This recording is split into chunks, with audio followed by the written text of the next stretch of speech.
everyone, welcome back to the shop. So today, it's all about cleaning. It's about getting the gasket surfaces cleaned up, getting the block, side of the block cleaned up so we can paint it. It is about getting the pistons cleaned up, the grooves cleaned up, the crank cleaned up, basically get everything cleaned up. All right, so here's the bare block. You can see it's still nice and greasy and everything. But I have taken the time and I started cleaning, the cylinder head surface here. Basically, what I use is simple scraper. No roll-lock wheels, nothing like that, because I don't want to dig into the head surface at all. And the other thing I use is a simple brush. I can buy 3 packs of these like this, where you get a steel, a brass, and a nylon for, what is it, $1.25 from the Dollar Tree. So you can go to the Dollar Tree and get those. I normally buy 4 or 5 at a time, because these are kind of flexible, these heads will snap off pretty easy. But so now, as you can see what this side looks like, right? You can see all the gasket material that was left over. And then, like I said, this is kind of where I'm at this point. I'm just taking the brass brush, cleaning it up just a little bit more to get it cleaned up, and that surface will be done. Now I want to try and wipe out the valley area a little bit. I'm going to use some lacquer thinner. Simple lacquer thinner, with some shop rags. And it works really good at cleaning this stuff up. As you'll see over here, I've got some lifters soaking in it. These I'm going to have as spare lifters. So as you can see here, I've been soaking some lifters in some. And you can see I can just take my thumb now and just wipe it right off. I'll make sure I wear some gloves when I do this. And I'll take the brass brush and clean them up a little bit as well. But these are going to be some spare lifters that, I'll carry with me in case I ever have a problem. So basically, I'll use the lacquer thinner and a brass brush and just clean all this stuff up. Clean the varnish off of that, the varnish off the crankshaft, clean the pistons up real good so they're varnish free as well. Clean the grooves up, all that kind of stuff. So hang tight, guys, and we'll kind of go through this. All right, guys, so I figured while my wife is away, I'd go ahead and hit this thing up with a bunch of this degreaser stuff that I bought and roll it outside, let it do its thing, and then wash it off and see if it gets this block a little cleaner, where, I don't have to spend as much time doing the hard work.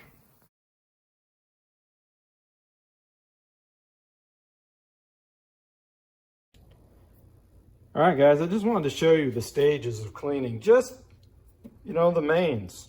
You can see I took a scraper here and just started to clean this one. Now this one's been all scraped off. I still need to clean some areas here. Good, as you notice there. And here's a cleaned one. So you can see how much varnish, and crap I've gotten on the mains. And you can imagine, again, what the pistons, look like, and why I'm going to clean all this up good.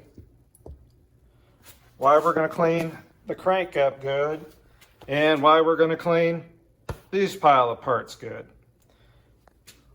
So let me get to cleaning, and we'll show you some of the progression as we go.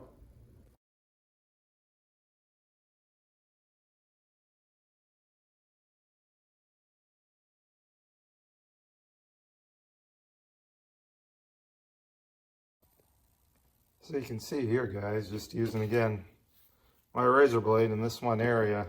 Look at all the, varnish that I took out of there.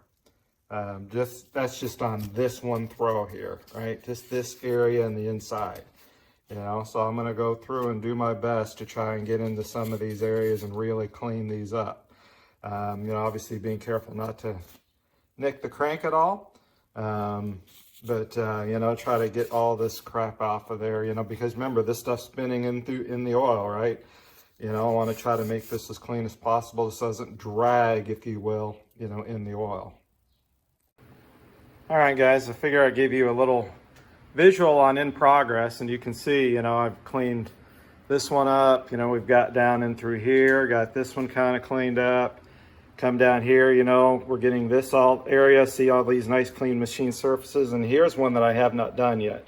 So you can see, right, there's a lot of the varnish baked into the, you know, the groove around the crank there. You know, I scraped this off, but I need to clean it yet. So what I'm doing is I'm taking, you know, a wire brush, if you will, and gasoline. I've switched to gasoline. Gasoline seems to work better.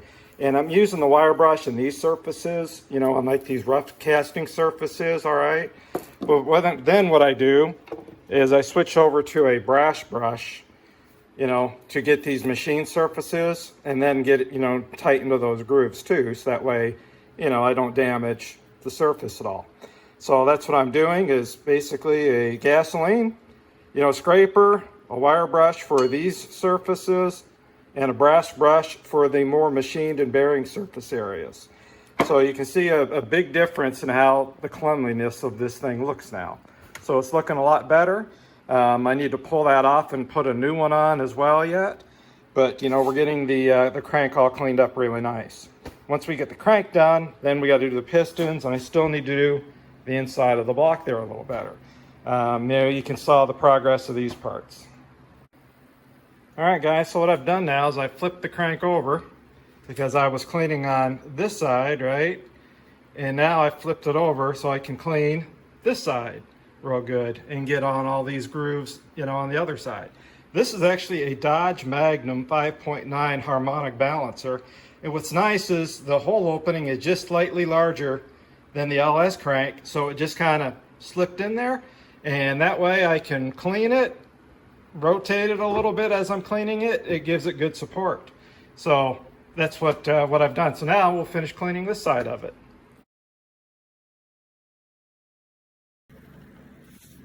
All right, guys, so the last thing I'm doing, taking this cleaner and, right, clean out your oil passages good too.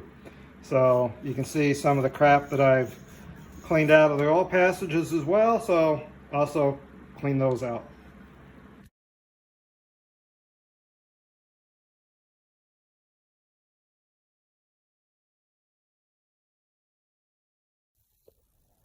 All right, guys, so what I've done is I've removed the piston rings from this piston. I use this style of piston ring installer remover. There's other style available. So what I did is I made sure I put the rings in order, which they came out. This is the top ring. When you take it off, make sure you take it off and face it up. For example, the way it came off. You notice the second one here, it's got a dimple to help you identify it should go up or down. And then here's my oil control rings. So one thing you can do is take an old piston ring, and I had one here a second ago. Here we go.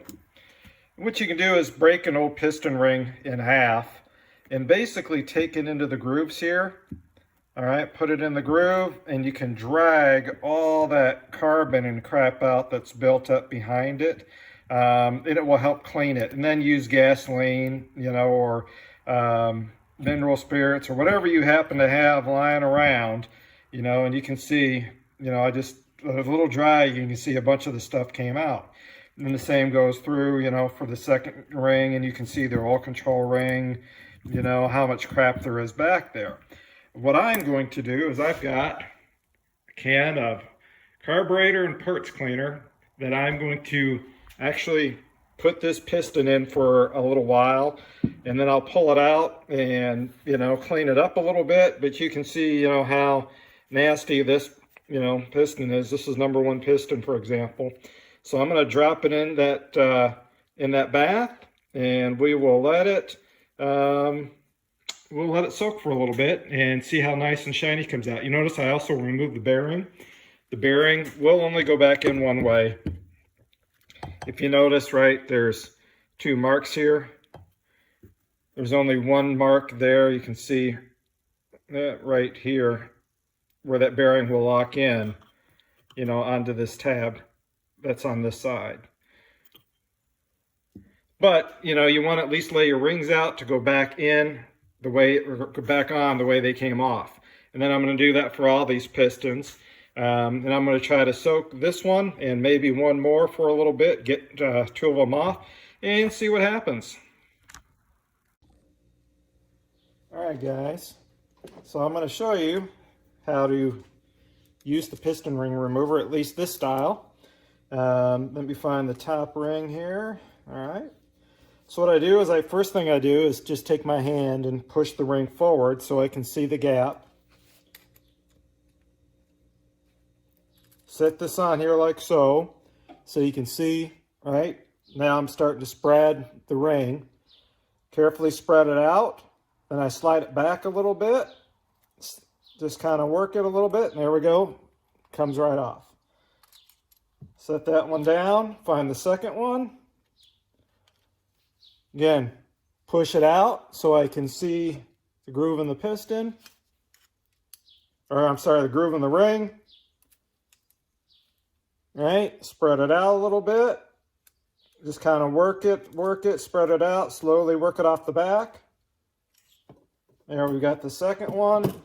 And now for the oil control rings, what I do is just, look for the split in the ring and then just carefully spiral it off like so. The same for the other one. We'll grab it, look for the break, kind of grab it, spiral it up like so, take it off. And then, where's my little tool here for the oil control then. All right, I just kind of lift it up a little bit, find the end, and carefully remove it. Again, kind of in a spiral fashion. And now we've got all our rings off the piston. And so what we can do next is, once these are clean, we can check the piston ring gap for boost.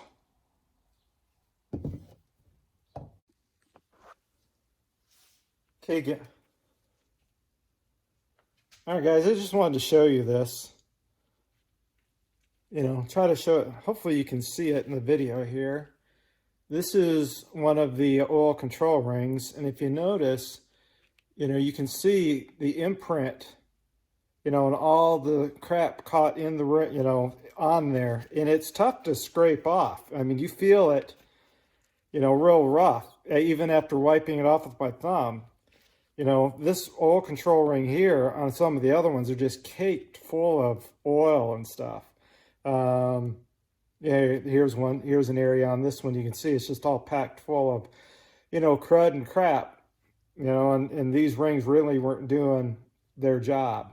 So this is one of the other reasons why to go through and clean up everything thoroughly, before reassembly. So I'm going to reuse these piston rings, or at least I'm thinking I'm going to, until I slip them in the bore and check the ring end gap. That'll give me an idea if I'm going to order new rings or use the existing rings and set them up for boost. All right, guys.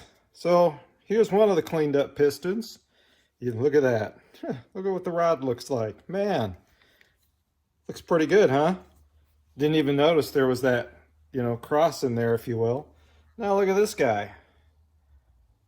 Look at this guy. All right. The crustiness, color of the rods, inside, a whole lot better, a whole lot cleaner. So, got a few more of these guys to go and get them cleaned up, but now we're going to go ahead and check the ring gap and see what we need to do for boost.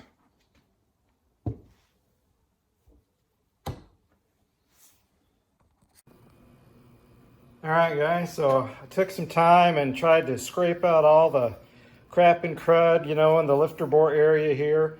It was really hard to get in there, honestly. Tried to take something and do a little scraping of the varnish off, and, ran a brush down into the lifter bores to clean the lifter bores real good. The same one I used to do the crankshaft with. So cleaned out the lifter bores, like I said, cleaned these up. I need to flip it over here. I need to do a little cleaning on the bottom, but otherwise I think the block is done. You can see we pretty much have all the parts here are all cleaned up, except for the cylinder heads. Those are gonna get some work. Look at all those pistons, man. They turned out really good. They're nice and clean. You know, the rod caps turned out pretty good too. So now I can reassemble all the pistons and rings, clean them real good one last time, and reassemble everything so that way they're ready to go back into the engine. So all I got to do is get a torque angle gauge so I can, you know, do the torque to angle on the bolts, you know, for the final torque. So guys, that kind of wraps up the cleaning portion of the video. In the next video, we will go through how to set your boost ring gap, and then that'll be just a short little video. You know, a lot of guys may, you know, I'm sure there's a bunch out there, but I'm just going to do a short, you know, probably 5-6 minute video on doing your ring end gap, and then we will assemble the short block. And after we assemble the short block, you know, we'll degree the cam too. As well, we'll be putting in some new lifters in this thing, new camshaft. We'll be reusing the rods, pistons, crank, putting all that back in, and then we'll have a video as well on, you know, getting the cylinder heads prepped. That'll be a separate video because I'm going to tear them all apart. We're going to put some new springs on. We're going to lap the valves, and we're going to do a little port work on the valves. Or I'm sorry, on the intake exhaust. A little more airflow. So I've watched a couple videos myself because I am not a port expert, but I do port my own head. So I need to figure out what I need to do to a 799 head to get it to flow a little better. So anyway, follow along the rest of the journey. Thanks for watching, guys, and we'll see you on the next upload.